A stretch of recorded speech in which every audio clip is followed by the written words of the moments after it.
Venganza contra un cliente que intentó echarme la culpa. Estaba acercándome a los 40 y había aprendido muchas lecciones en más de 10 años de práctica legal. Pero una de las lecciones más importantes que aprendí fue de un abogado mayor para el que trabajé como estudiante de verano, después del segundo año de la Facultad de Derecho. Un abogado tiene 3 deberes, me dijo, primero hacia sí mismo, segundo hacia el tribunal y, por último, hacia el cliente. Asegúrate siempre de ponerte a ti mismo en primer lugar y al cliente en último. ¿La razón? Porque los clientes te joderán, dijo, te echarán la culpa sin pensarlo 2 veces. Debería haberme quedado con este abogado, pero siendo joven e idiota, tuve que ir a trabajar al centro de la ciudad y todavía estoy allí ahora, pero afortunadamente para mí, recordé esta lección, y me fue útil muchos años después cuando un cliente realmente intentó echarme la culpa. Mi cliente era una empresa de tamaño mediano que hacía esto y aquello y poseía cosas aquí y allá, no lo suficientemente grande como para cotizar en bolsa,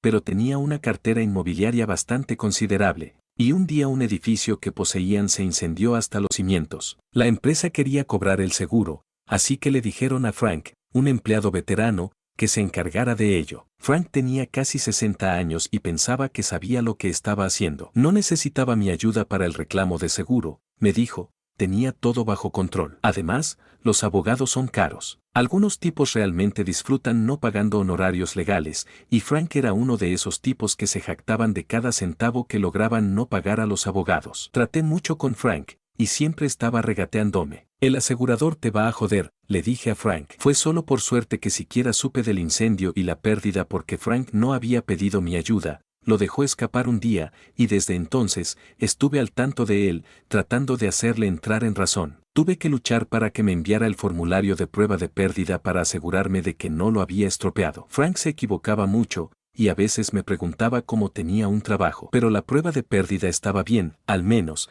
así que eso era una cosa menos de la que preocuparse. No sabes eso, dijo. Podía notar que solo quería sacarme del teléfono. Me pagan para saber cuando los aseguradores intentan joder a mis clientes, dije, y el asegurador te va a joder. Te han estado dando largas con solicitudes y preguntas y papeleo, pero no te van a pagar, no a menos que los demandes. Pero Frank dijo que sabía lo que estaba haciendo, que todo estaba bajo control, y además, se llevaba muy bien con el ajustador. El plazo de prescripción expira en 2 semanas, dije, y una vez que pasen esas 2 semanas, será demasiado tarde para demandar. En el momento en que expire el plazo de prescripción, dejarán de atender tus llamadas. Recibirás un correo final diciendo que lo sienten, pero se te acabó el tiempo, y eso será todo. No dejes esto para el último minuto. Déjame demandar ahora mismo, y tendrás el dinero en poco tiempo. Frank estaba como seguro, bien, lo que sea, no me molestes, lo tengo controlado, bla, bla, bla, y se salió del teléfono tan pronto como pudo. Le envié el correo habitual con claras advertencias y recomendaciones,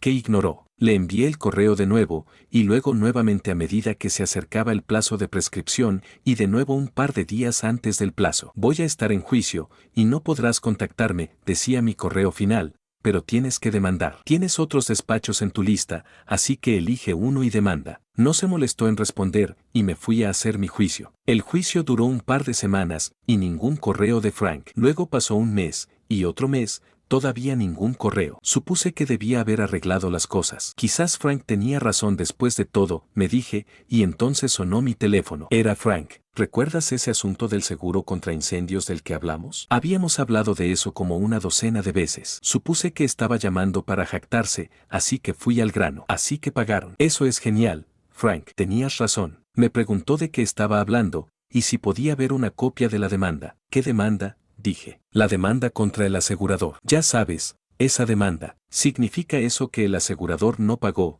Dije. Me colgó, y luego, unos minutos después, mi computadora sonó, y ahí estaba el correo de Frank, hablando de cómo habíamos hablado, y me dijo que demandara. Y estaba preocupado cuando no le había enviado una copia de la demanda, así que estaba haciendo un seguimiento para obtener una copia de la demanda. Le envié un correo de vuelta. Entiendo que el asegurador no te pagó, tal como te dije que no lo harían, y ahora que el plazo de prescripción ha expirado, te dijeron que te tiraras al lago, dejándote con una pérdida de millones. ¿Es así? Había cometido un error al no ir por encima de Frank cuando no me escuchaba, pero si hubiera ido por encima de Frank, nunca habría recibido otro archivo de él, así que no lo hice. Pero eso fue entonces, y esto era ahora, así que copié a su jefe y al jefe de su jefe, además de copiar a Bill, el abogado interno del cliente. Bill reconoció mi correo de inmediato y me llamó ese mismo día. Frank se equivocó, dijo, lo sabemos. Es un idiota. ¿Qué hacemos? ¿Así que sus excusas no funcionaron? No. Bill explicó que habían convocado a Frank a una sala de reuniones,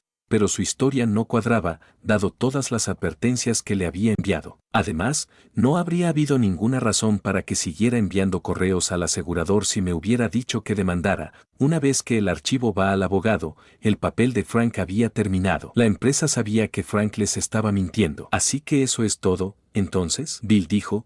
¿Acabamos de perder un par de millones de dólares? Está bien, dije, explicando que cuando me di cuenta de que Frank iba a estropearlo, presenté una demanda contra el asegurador. Porque había hecho que Frank me enviara la prueba de pérdida un tiempo antes, tenía suficiente información como para demandar para preservar la causa de acción. No una gran demanda y con pocos detalles, pero lo suficientemente buena. Demandaste sin instrucciones, dijo Bill. Los abogados no deben demandar sin instrucciones porque si lo haces, eres personalmente responsable de cualquier costo que incurra la otra parte. Es un gran problema demandar sin instrucciones. Sí, dije, demandé sin instrucciones. Saqué una copia de la demanda y se la envié por correo electrónico mientras hablábamos. Es un poco rudimentaria, dije, pero siempre podemos enmendar. Gracias a Dios, dijo Bill. ¿Puedo dejarlo en tus manos? Por supuesto que podía. El asegurador estaba atrapado y sabía que cobraría de ellos, sin problema. Unos días después, recibí una llamada de otro tipo que trabajaba para el cliente,